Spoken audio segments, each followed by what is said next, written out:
Doctor साहब, रामगढ़ में क्या रणनीति है आपकी?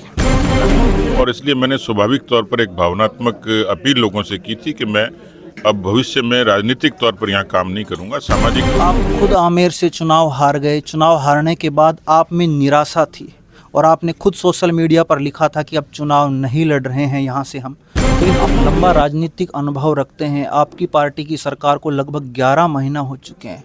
कुछ कार्यकर्ता हैं जो दबी जबान से कहते हैं कि काम नहीं हो रहे हैं। बागियों को टिकट देना, पुरस्कार देना उनको टिकट के रूप में, कहाँ तक ठीक है ये? हाल ही में अलवर शहर से मंत्री हैं, जो विधायक हैं, यहाँ के एक दलित पार्षद थे, आपकी पार्टी के पार्षद थे, वो उनके पास कॉल करते हैं अपनी समस्याओं के लिए।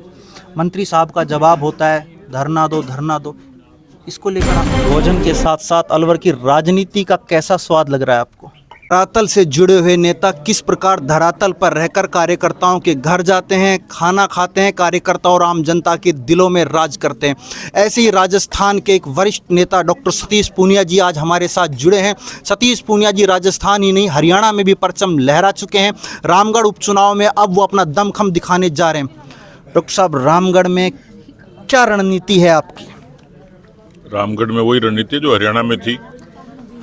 हरियाणा में आखिरी समय में आपने चुनावी बाजी को पलट दिया, जनता समझ नहीं पाई। क्या चमत्कार किया सतीश पूनिया ने? चमत्कार नहीं थी, उसमें संगठन था, अच्छा प्रबंधन था, अच्छा अभियान था और अच्छी रणनीति थी। ये 4 ही फैक्टर थे जिनके आधार पर हम लोगों ने वहाँ जीत दर्ज की है। केंद्र का भी पूरा वर्चस्व था, अच्छी टीम हमें प्रभारियों की मिली और टीम हरियाणा साथ जुड़ के मजबूती से काम की। नायब सैनिक का व्यक्तित्व और बाकी सब चीज़ें इसमें समाहित हुई और ये जीत दर्ज की। मुझे लगता है कि चुनाव एक किस्म की इंजीनियरिंग है, मैनेजमेंट है। इस उपचुनाव में हमने उसी पर फोकस किया है। आप खुद आमेर से चुनाव हार गए। चुनाव हारने के बाद आप में निराशा थी और आपने खुद सोशल मीडिया पर लिखा था कि अब चुनाव नहीं लड़ रहे हैं यहाँ से हम। लेकिन हरियाणा में आप गए, वो निराशा आपकी ख़त्म हो गई या आज भी है?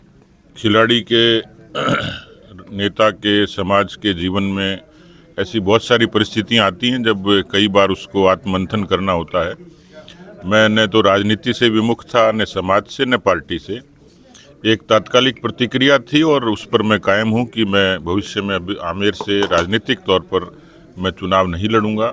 पार्टी जो काम देगी वो करूंगा, शिद्दत से करूंगा, क्योंकि वहाँ मेरा एक भावनात्मक जुड़ाव था, पर वहाँ की जनता को शायद रास नहीं आया और इसलिए मैंने स्वाभाविक तौर पर एक भावनात्मक अपील लोगों से की थी कि मैं अब भविष्य में राजनीतिक तौर पर यहाँ काम नहीं करूँगा। सामाजिक तौर पर मुझसे जो बन पड़ेगा गरीब के लिए, वंचित के लिए, आम लोगों के लिए मैं निश्चित करूँगा। सरकार की जो योजना है उनका लाभ लोगों को मिले इसकी कोशिश करूँगा। तो संगठन और विचार के लिए जो होगा वो करूँगा, लेकिन पिछले 10 वर्षों से लगातार काम करता रहा था। 3 चुनाव लड़े, 1 जीता, 2 हारे। कुल मिलाकर एक जनता का मिजाज समझ में आता है और मैंने व्यवहारिक तौर पर वो फैसला किया था। आप लंबा राजनीतिक अनुभव रखते हैं। आपकी पार्टी की सरकार को लगभग 11 महीना हो चुके हैं। कुछ कार्यकर्ता हैं जो दबी जबान से कहते हैं कि काम नहीं हो रहे हैं। आपको क्या लगता है कि 11 महीने में सरकार ने क्या काम किया? देखिए, ERCP, पेपर लीक पर SIT से लेकर कार्रवाई और यमुना जल समझौता, ये कुछ प्रमाणिक काम है जिसके आगे सरकार आगे बढ़ी है। ये भी देखना चाहिए कि तत्काल लोकसभा के चुनाव आए, समय कम मिला। मुझे लगता है किसी व्यक्ति को काम करने के लिए एक समय देना चाहिए। इस सरकार के साथ भी जायज़ है कि समय मिलेगा तो सरकार और ज़्यादा मजबूती से काम करेगी। आपको नहीं लगता कि कार्यकर्ताओं के काम नहीं हो पा रहे हैं? ERCP एक बड़ा मुद्दा जरूर है, पर वो धरातल पर कब आएगा? देखिए, उसके लिए सारी तैयारियां होगी, बजट एलोकेशन हो गया, DPR बन गई, काम शुरू हो गया। मेरे ख्याल से इसी सरकार के कार्यकाल में हम लोग इसका उद्घाटन भी करेंगे और लोगों को सहूलियत देंगे। यमुना जल समझौता हमारा हरियाणा से हो गया, हरियाणा की सरकार पूरा सहयोग कर रही है। पेपर लीक पर आप देख रहे हैं कि बड़े बड़े लोग इस समय जेलों में जा रहे हैं। RPSC के चेयरमैन से लेकर जितने तमाम लोग थे उन पर शिकंजा कसा है। तो सरकार का कमिटमेंट साफ दिखता है।